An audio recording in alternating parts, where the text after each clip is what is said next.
Important rules regarding classification of noun এখানে দেওয়া আছে যে এক নম্বর আছে যে কনক্রিট নাউন দেওয়া আছে যে কনক্রিট নাউন মানে কি যে নাউন এর বাহ্যিক বা দৈহিক উপস্থিতি আছে অথবা যাকে ইন্দ্রিয়ের দ্বারা উপলব্ধি করা যায় তাকে বলে কনক্রিট নাউন বলা হয়। সোজা কথা হচ্ছে কি মানে কনক্রিট নাউন হচ্ছে তাকে বলা হয় যে নাউন হচ্ছে যে আমরা চোখ দিয়ে দিকে পাঁচ ইন্দ্রিয় যেটাকে বলা হয় যে চোখ কান নাক মুখ এগুলো দিয়ে যদি আমরা দেখে অনুভব করি বা আমরা উপলব্ধি করতে পারি যেটা আছে তাহলে আমরা বলবো যে সেটা হচ্ছে কনক্রিট নাউন।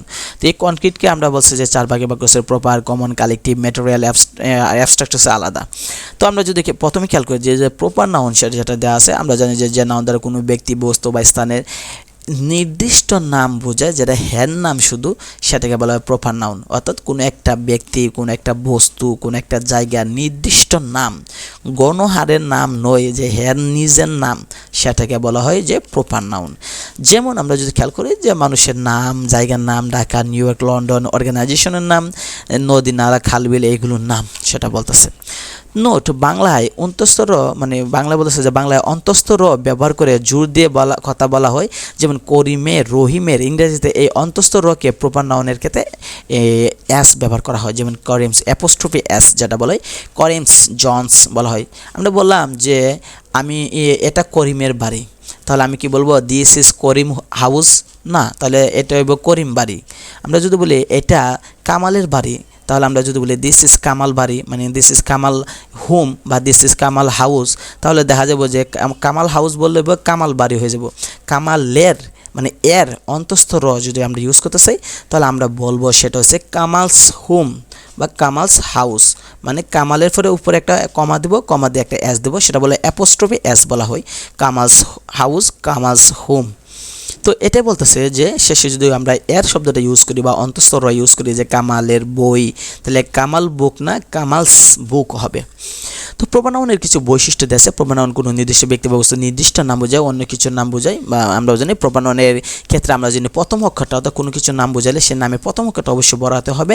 আবার গড, লর্ড, বাইবেল ইত্যাদি প্রপার নাউন হলেও যখন প্রপার নাউন হিসেবে বসে না তখন স্মল লেটার হয়। আচ্ছা যা হোক, সেটা বলতেছে কি যে প্রপার নাউনের প্রথম অক্ষর আমরা জানি সবসময় ক্যাপিটাল লেটার হয়, কিন্তু গড, লর্ড, বাইবেল ইত্যাদি প্রপার নাউন হলেও যখন প্রপার নাউন হিসেবে বসে না তখন স্মল লেটার বসে। 3 নম্বর বলতেছে যে আর্থ, সান, মুন ইত্যাদি কেবল একটি বলে এগুলোকে সিঙ্গুলার নাউন এবং এদের পূর্বে দা বসে ও ক্যাপিটাল লেটার না বসালে হয়। বলতেছে যে আর্থ, সান, মুন এগুলো একটাই আছে আর একটা থাকার কারণে যে সিঙ্গুলার নাউনের পূর্বে যেন বলতেছে যে এখানে বলছে ক্যাপিটাল লেটার না মানে বরাতে অক্ষর না দিলেও আমাদের চলবে সেটা বলতেছে। তো কমন নাউনে আলোচনা করতেছে যে নাউন দ্বারা মানে এই সাধারণ নাম বোঝায়, একই জাতীয় কোনো ব্যক্তি বা বস্তু বা প্রাণীকে বোঝায় তাহলে সেটা বলে সাধারণ নাম। যেমন খেয়াল করে দেখেন যে আমরা যদি ম্যান বলি, ম্যান শব্দ তো মানুষ, সেটা আমিও মানুষ, আপনিও মানুষ, সবাই মানুষ, তাহলে আমরা এটা আমাদের কিন্তু নির্দিষ্ট নাম নয়, এটা হচ্ছে কি যে মানে আমি বোঝাতেছি যে এটা হচ্ছে একটা সাধারণ নাম, সবার কমন নাম, গণহারের নাম।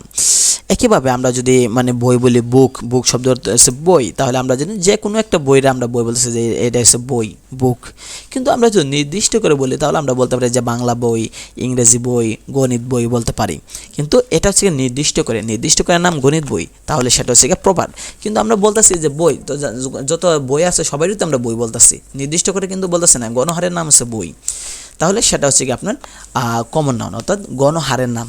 একইভাবে আমরা যদি সিটি বলি, শহর বলি, তো আমরা দেখা যায় ঢাকা একটা শহর, চট্টগ্রাম একটা শহর, সিলেট একটা শহর, আমরা যদি বলি নিউ ইয়র্ক একটা শহর, লন্ডন একটা শহর, সবই একটা শহর, তাহলে এটা একটা হচ্ছে সাধারণ নাম, তাই সেটাকে বলা হয় কমন নাউন। কিন্তু আমরা যদি নির্দিষ্ট করে বলি যেমন ঢাকা সিটি, ঢাকা, তাহলে ঢাকা হচ্ছে তার নির্দিষ্ট নাম, তাই সেটা হচ্ছে কি আমরা বলবো যে সেটা হচ্ছে প্রপার বলা হয়। কারণ সিলেট সিটিকে তো আমরা ঢাকা বলবো না, সিটি বলবো, সিলেটকে আমরা সিটি বলবো, ঢাকাকেও আমরা সিটি বলবো, তাহলে শহর যেহেতু সিলেটও আছে ঢাকাও আছে নাম, তাহলে সেটা হচ্ছে আমরা জানি যে সেটা হচ্ছে কমন গণহারের নাম হচ্ছে শহর বা সিটি।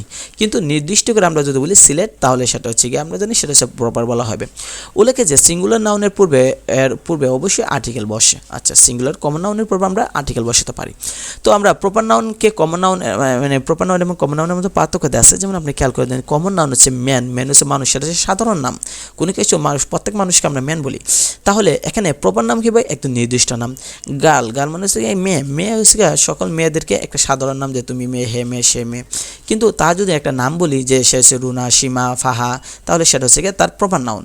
সিটি, শহর, একটু আগে বলছিলাম যে শহর মানে হচ্ছে সব কিছুকে, সকল শহরকে তো আমরা শহর বলি, ঢাকাকে শহর বলি, লন্ডনকে শহর বলি, চট্টগ্রামকে শহর বলি, সিলেটকে শহর বলি। তাহলে এটা হচ্ছে সাধারণ নাম। কিন্তু আমরা নির্দিষ্ট করে যদি বলি যে সিলেট শহর, ঢাকা শহর বা অথবা যদি চট্টগ্রাম শহর বলি, অর্থাৎ নির্দিষ্ট করে, সেটা হচ্ছে প্রপার নাউন। এটাই বলতেছে। একেবারে হচ্ছে ফুল, ফ্লাওয়ার, অর্থাৎ রাস্তাঘাটে যত ফুল দেখি সবগুলো হচ্ছে ফুল বলা হয়।